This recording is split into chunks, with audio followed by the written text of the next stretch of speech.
Hi guys, I've made this video a good 3 times. Why? Because I can't figure out how to get my windows to not steam up. Look. And I'm in a horrible rainstorm. Horrible. I can't clear my windshield, so until I can do that, we're here. Anyway, 2 things. I wanted to go over 2 things with you. First thing, I don't know if I told this story or not yet, but I wanted to tell you what happened the day of Piper's, the day I took her over to get put down. So when I took her over to be put down, on driving home, I was hysterical. I was like, I shouldn't have been driving, but I did. But I was bawling. I was so upset. I was like totally beside myself. I couldn't think. I just was like out of my mind with grief. And I said in the car on the way home, Jeff, you have to go get her. Because all I could think is how scared she would be. So I said, Jeff, be there. Grab her when she comes over, right? This is what I tell him. So I say that in the car. I'm like, please, you have to pick her up. And Jeff knew Piper. He did not know her well. I probably had her like a year before he died, but so he didn't know. It wasn't even a year.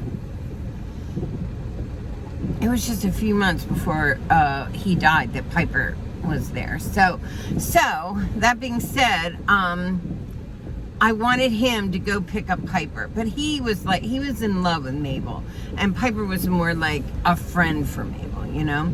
So anyway, so I said, please, you have to pick up Piper for me. You have to, because she's gonna be scared, and I don't want her to be scared. And I was bawling, right?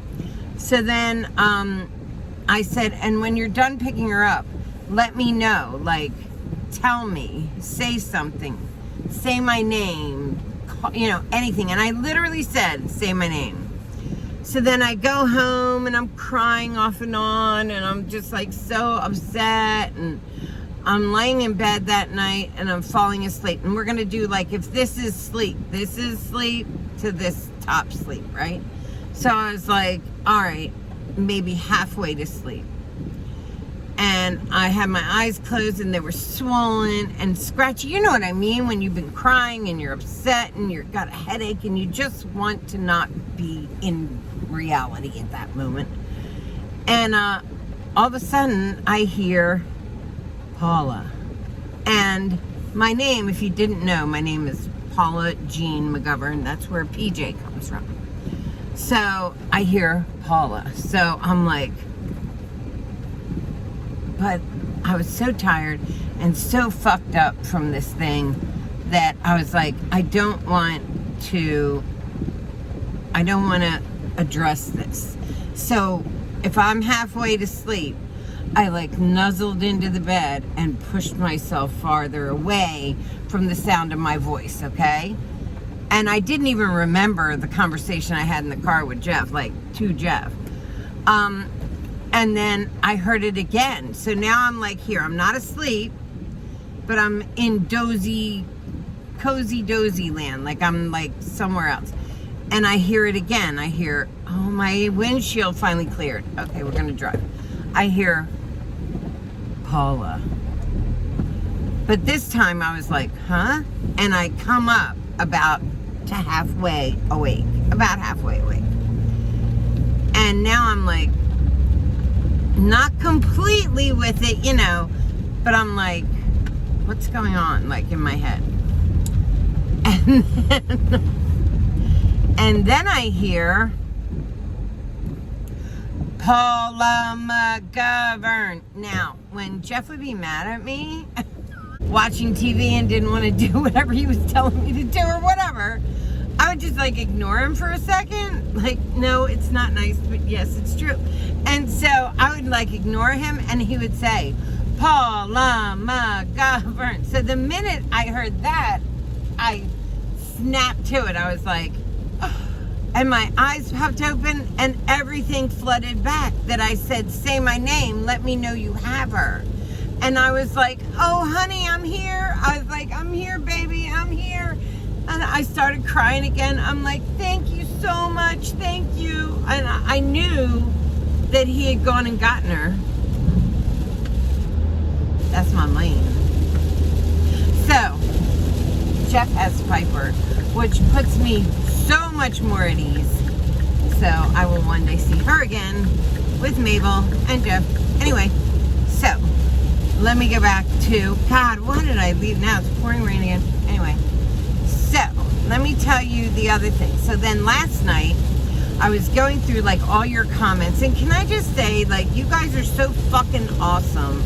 Like, when I tell you, I've read comments in other YouTubers' accounts and channels and like this, that, and the other. You guys are like super nice to me. Like, I don't get a lot of hate. And even when I do, it's like you guys go after them. And I'm like, no, no, no, don't do that.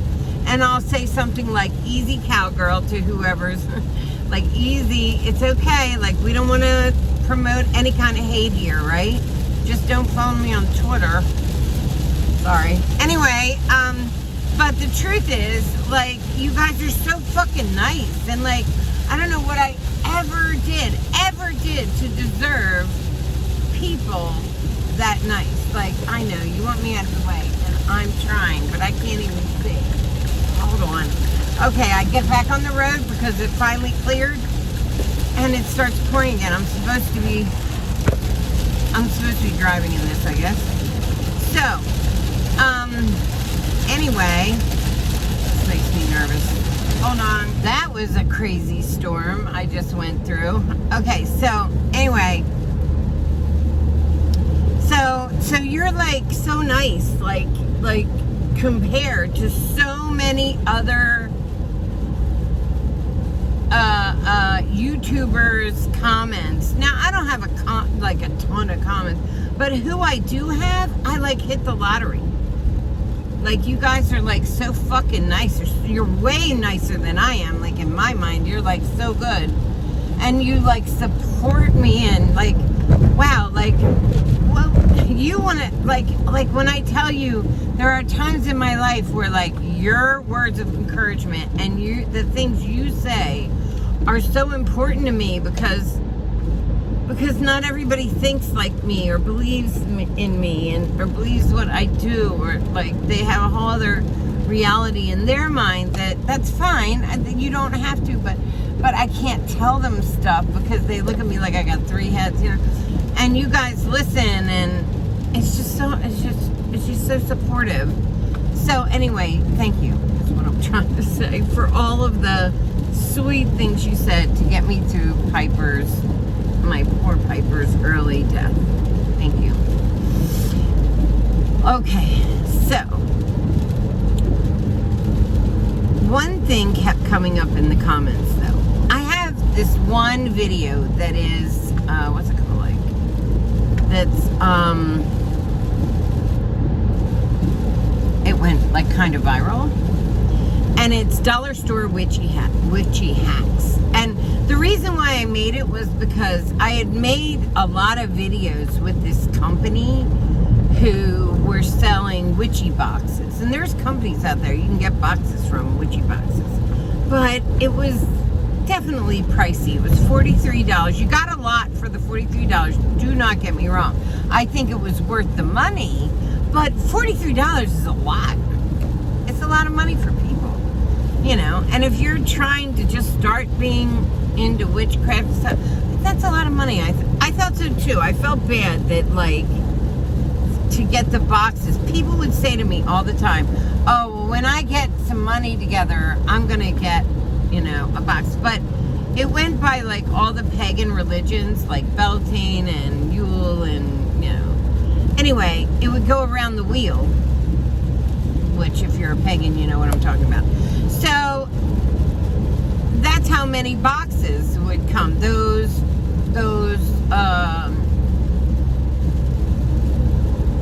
Each of those holidays. I can't think. Anyway, So I felt badly. You could buy things individually, but I knew in my mind you did not have to use that stuff. Like, you don't need a $20 candle to do a spell. You don't. You don't even need for it to be pure beeswax. Yeah, is that ideal? Fuck yeah, of course it is. Is it ideal to be natural with all your products? Of course it is. But you don't need that. And that was my point of the video. So I had no makeup on that day. I had come from work. My hair looked like shit. And I just said, okay, I got to Dollar Store. I turned on my camera and said, hi. We're going to go through Dollar Store and I'm going to show you how to use Dollar Store items for witchcraft, right? And so I went through and showed them spices and herbs, and I showed them candles, and I showed them just baubles and beads and this and that. And that's what it was about. It was about how witchcraft is about intention, and that you're not always going to be able to have the stuff you need in front of you from like a witchcraft store, or like one of these places. So that was the video. Anyway, last night I was going through comments and, answering people, this and that. And I always get this same thing about that one video where they're like, well, isn't, like a person will say, well, yeah, but isn't it best to have, this? It doesn't. And the one comment that I got that I addressed was, doesn't plastic ruin witchcraft? No. And I don't mean to be flippant about it. I'm sure it was a real question by somebody who honestly was told that. I first want to remind everybody that when you do witchcraft, you are doing, like if you do a spell you read in a book, no matter how old that book is, no matter how long ago it is, you're reading words from somebody else. Most of my spells that I do are self-made. Not all, but most. They're self-made. I make the spell. Why do I make the spell? Because it's about something I'm talking about, my life, my things, my stuff. Because the truth is that the spell, it's the intention of the spell. It's you're basically, when you're doing a spell where you're like, let's say you're using an element like air. And so you either capture the wind, or you're using incense as a representation, or whatever it is. Like, if in your mind that is what you were going for, do you understand what I mean? Like, it's your intention that creates the magic. You can use anything, guys. I've told you, my best altars were made in the middle of the woods when I was like a kid doing this shit. Because I've done this shit pretty much all my life. No, since I understood there was something more. There was power in the ocean and the river. There was power in the sun that beats on your body. There was power in the air, in the wind, in a storm.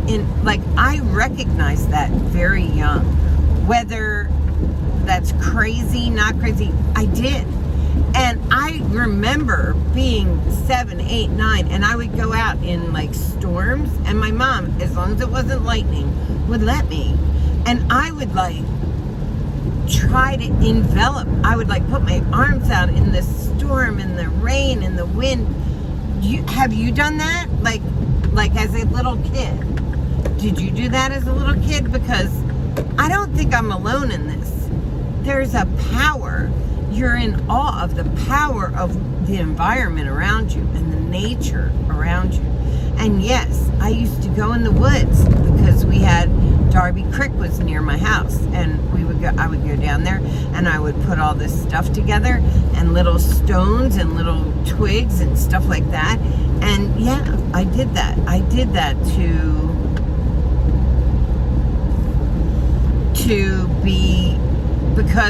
because I knew, because somewhere in my brain, in my body, I knew that there was like something more, a power that I wanted to channel. And once you know that, you then spend a whole lot of time trying to figure out how to do it. And so whether you're putting, you're using like water in okay, so let's say I had a cauldron, right? Like, yes, like, should it be a certain metal or this or that? Would that be better? Of course, like, yeah, but would it make the spell any less or more powerful if my necessity and my intention was strong enough? No, I don't believe so. I'm sorry, I just don't. Because you're the magic. You're the magic. You're the intention. Like, so much of how I feel. That's why I always say magic has no rules. There's no rules. I don't give a fuck what anybody tells you. Wicca might have rules because Wicca is a religion. But I'm not any religion. I'm Jewish, truthfully. If I'm going to be a religion, I'd be Jewish. I'm not a religion. I am a witch. I am free to think whatever I want and do whatever I want and I find power wherever I walk by and feel it. And so do you. Like, so, you can read all the books on how to be a witch, but if you don't walk by an ocean or a river or a bay and draw, like, I love doing that. I go down the river and I draw life and draw in energy. I imagine that energy is filling me up like a friggin' gas tank. That's what I do. That's where the power comes from. It doesn't come from that. The power's in you. In every twig, in every stone. Does it matter if the stone's polished? Named, polished, intention? No, it doesn't. Plastic? No, it doesn't. I'll never forget, I had these plastic beads. They look like pearls. And La Siren is part of, in voodoo, okay? So it's the siren in the sea. And if you're going to use her for a spell, and you're not doing her vave, a vave is like you take cornmeal and pour it on the ground in certain patterns. But if you're not doing that, if you're at your kitchen table, and she likes you to sing to her, she likes baubles, and I don't think she gives a shit if it's Mardi Gras beads or pearls, as long as your intention is in your heart. If you're giving that power to her in your heart, in your, so, I don't know. That's just how I feel about life. That's how I feel about it. So when you say, don't you need to have that to be blank, blank, blank? No. Doesn't that oil have to be XYZ? No. Sometimes I go, you know what I do when I want to do earth, right? If I want to represent an earth thing for this spell I'm doing, if I want to represent earth, sometimes I just go in my kitchen cabinet and grab some oatmeal, because that's of the earth. Because anything I deem it is. Now, is there a hierarchy? Do you think that witches that have everything correct? I don't know. I say yes, it would be better that. I don't know if it'd be better. I know that I like things cleansed. So let's say I decide, because I collected stones. Hold on. I collected stones everywhere, like everywhere in the travels with Jeff. And we had little bottles of them because that's what witches seem to do for whatever reason. They pick a rock up from the fucking ground and decide that's an important rock. Why? I have no idea why. But every witch I know does it. That's an important stick. I don't know why. But will I then later maybe throw some kosher salt in a cauldron and throw it out in some rainwater, give it some more power, and then will I play with it over time, rub it when I feel a certain way? Will I use it in a prayer? Will I use it in a spell? Probably. So, I'm a natural witch. I don't have to have anything other than like my intention to do what I want. And all I'm saying to you, or to anybody who thinks about it, is you too. You don't need anything. So, one of the most powerful things in witchcraft are words. Are the words. Because words have intention, and intention turns to action and reaction. And so, one word can tear down a world, a town. Don't believe me? Start a rumor. A really good one. A really good one, like, I don't know.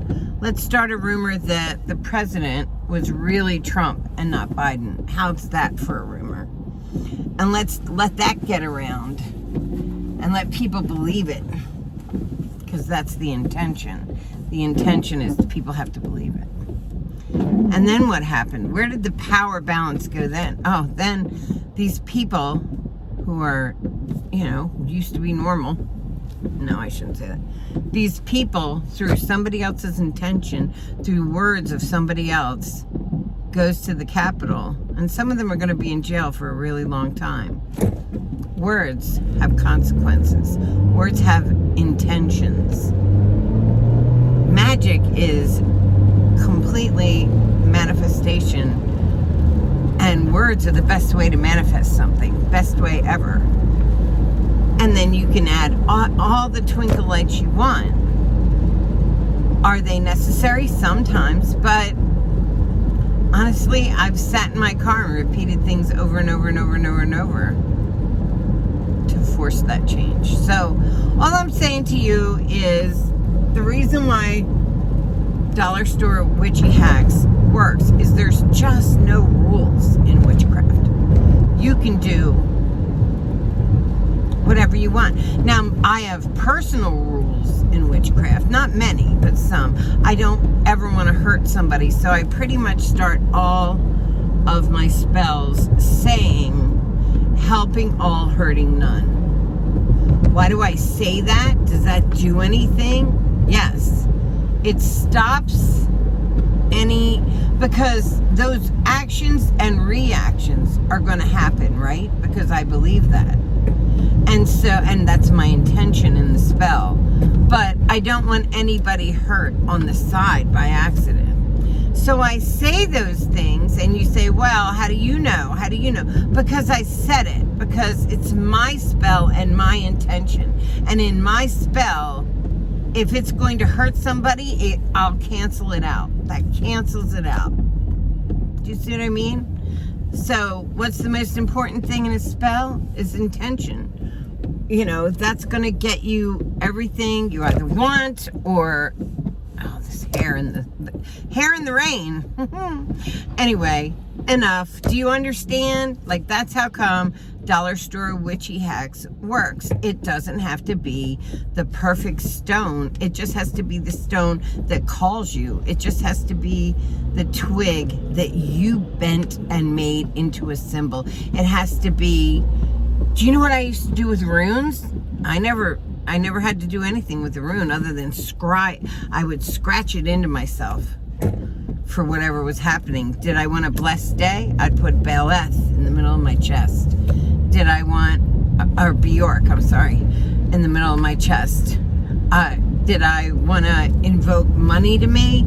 I would put Fio there, but I always put something else with Fio. Why? Because Fio actually means cattle or chattel, which is, but the other side to that is like dullardness, and I didn't want it through that kind of thing. I wanted, whatever it was I was looking for at the moment. Like I wanted that money for, my car, so I would use rad, which is horse or travel. Do you see what I mean? Like I would put them together, but I just scratch them into myself. And then I would do it again and again with my nail. Like I wouldn't bleed. Sometimes I bled. That's not true. Sometimes I bleed. Depends on how bad I wanted something. But my point isn't that I bled. My point is that that's just as magical as if you got a $45 box, hold on, with a bunch of crystals in it that are like perfect and already, cleansed and this and that. Just do you, baby.